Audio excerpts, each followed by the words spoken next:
오늘을 사랑하는 묵상 시간입니다. 오늘 본문 말씀 루키 2장 11절입니다. 그리고 이제 내 딸아 두려워하지 말라. 내가 내 말대로 내게 다 행하리라. 내가 현숙한 여자인 줄 나의 성읍 백성이 다 아느니라. 우리가 그리스도인이 된다는 것은 마치 이 세상에서 아기로 다시 태어나는 것과 마찬가지입니다. 아기들은 혼자서 도저히 이 세상을 살아갈 수 없게 되죠. 아이들은 이 가족의 품 안에서 그들의 사랑을 받으면서 자라야 안전하게 잘 자랄 수 있습니다. 마찬가지로 우리 모든 그리스도인들의 아버지는 하나님이시지만 하나님께서는 우리를 성숙한 성도를 통하여 보호받게 하시고 하나님의 말씀을 먹음으로 자라나게 하시는 것입니다. 그래서 우리 믿는 자들은 모두 사랑의 빚진 자인 것입니다. 하나님께서는 다른 사람의 도움을 받지 않으시고 혼자서 독불장구처럼 신앙생활을 하는 것을 아주 싫어하십니다. 우리의 모든 영적인 필요는 대부분 다른 성도들의 기도와 물질적인 도움이나 사랑의 헌신을 통해서 채워지게 되는 것입니다. 우리 중에서 다른 성도들의 도움이나 사랑 없이 살아갈 수 있는 사람은 아무도 없습니다. 그래서 이 세상에서 가장 병든 신앙을 가진 사람이 자신은 특별하다고 해서 다른 성도들과 만나거나 교제하지 않으려 하는 사람인 것입니다. 신비적이고 그런 신앙을 가진 사람들은 교회나 말씀이나 다른 성도들을 필요 없고 나 혼자만 하나님의 깊은 은혜 가운데 체험하면 된다고 생각합니다. 그것이 바로 병든 신앙의 모습이라는 겁니다. 사도 바울은 성도들에게 권면하기를 그리스도를 경외함으로 피차 복종하라고 했습니다. 사도 바울이 얼마나 율법에 대해 지식이 많고 주님을 만나면서 대단한 체험을 하지 않았습니까? 그러나 사도 바울조차 바나바의 도움이 없었다면 전혀 기독교의 세계에 발을 붙이지 못했을 것입니다. 사도 바울은 바나바의 도움을 받아서 안디옥 교회의 협동 목회자가 되었고 그 교회의 파송을 받아서 전 세계의 복음을 이루어 갔던 것입니다. 그렇게 하니까 바울의 복음은 세계적인 복음이 되었고 기독교의 가장 중요한 기초가 될 수 있었던 것입니다. 바나바가 사울을 이끌어주지 않았다면 아마 아무도 바울을 만나려고 하지 않았겠죠. 여러분, 하나님께서는 룻의 그 신앙이 잘 자랄 수 있도록 보아스라는 사람을 준비시켜 놓으셨습니다.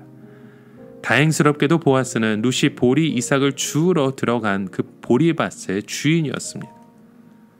이런 보아스가 두 가지 방법을 통해서 룻을 돕고 있었죠. 첫째는 보아스는 룻에게 당장 필요한 먹을 것을 먼저 도와줍니다. 보아스는 룻이 자기 밭에서 보리를 줍는 것을 허락해 주었고 또 계속해서 올 수 있도록 도와줍니다. 배려해 줍니다. 이것이 바로 룻과 나오미가 이 만나러 사는 것과 같은 고백입니다. 그들의 먼 미래에 대해서 그들은 아무런 대책이 없었습니다. 그렇다고 해서 보리 추수가 영원히 계속된다는 보장도 없었죠. 나오미나 룻은 그저 한 달이나 40일 정도의 보리 이삭을 주워서 먹고 나면 그 다음에는 살아갈 길이 막연했습니다. 그러나 그들은 그런 걱정을 전혀 하지 않고 그야말로 하루하루를 살아갑니다. 하나님께서 우리에게 하루하루를 살게 하시는 것은 비참한 것이 아니라 참으로 귀한 체험을 하게 하시는 것입니다. 왜냐하면 하루하루 공급되는 것을 통해 하나님이 살아계심을 체험케 되기 때문입니다. 하나님은 참으로 신실하신 하나님입니다. 왜냐하면 하루만 배가 터지도록 주고 그 다음부터 주지 않으시면 우리는 다 굶어 죽을 수밖에 없기 때문입니다. 그러나 하나님은 더 주시지도 않으시고 덜 주시지도 않으시고 매일 꼬박꼬박 이러한 양식만을 채워주시면서 우리가 실제로 먹고 사는 데 있어서 하나님만을 의지하게 하셨던 겁니다. 우리가 먹고 사는 문제에 있어서 하나님을 의지하지 않으면 다른 것에 있어서 하나님을 의지한다는 것은 사실 거짓말입니다. 우리가 하루하루를 사는 것을 통하여 우리는 하나님이 내 힘의 근원이 되는 것을 깨닫게 되는 것이죠. 물론 보아스가 감동을 받아서 룻에게 보리 이삭을 주우라고 했지만 이것은 하나님께서 시키신 것입니다. 나중에 보아스는 일꾼들에게 일부러 이삭을 조금씩 뽑아버려서 룻이 더 많이 줄 수 있도록 지시를 합니다. 이것도 하나님이 주시는 선물이었죠. 오늘 우리의 삶도 마찬가지입니다. 교회 안에서 어려움을 당한 분들이 있을 때 성도들끼리 물질적으로 많이 돕는 것 우리는 보게 됩니다. 그러나 이 물질은 단순히 경제적인 도움만을 의미하지 않습니다. 이것은 우리가 그의 수고와 그의 신앙을 인정한다는 뜻입니다. 그리고 도움을 주는 것은 사람이지만 뒤에서 그 일을 하시는 분이 하나님이라는 것이죠. 보아스는 룻이 자기에게 의존하지 않도록 하면서 스스로 설 수 있도록 도와주었던 것입니다. 이것이 굉장히 중요한 일입니다. 우리는 다른 사람의 모든 문제를 책임질 수 없습니다. 다른 사람의 모든 것을 책임질 수 있는 분은 오직 하나님밖에 없습니다. 그래서 우리가 다른 사람을 도와준다 하더라도 하나님을 의지해야 하는 것입니다. 그렇지 않고 자기가 영광을 다 받아버리면 나중에 자기의 이름만 자랑하게 되면 실패하는 인생이라는 거죠. 여러분, 오늘 우리의 삶 가운데 우리가 고백하고 행하는 모든 것들을 한번 보십시오.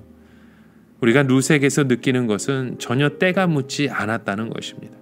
우리가 가끔 옛날에 읽었던 세계 명작을 다시 한번 읽으면 감동을 받는 건 역시 명작에 나오는 사람들이 요즘에 나오는 사람들과 다를 때 그들이 때묻지 않은 모습 때문입니다.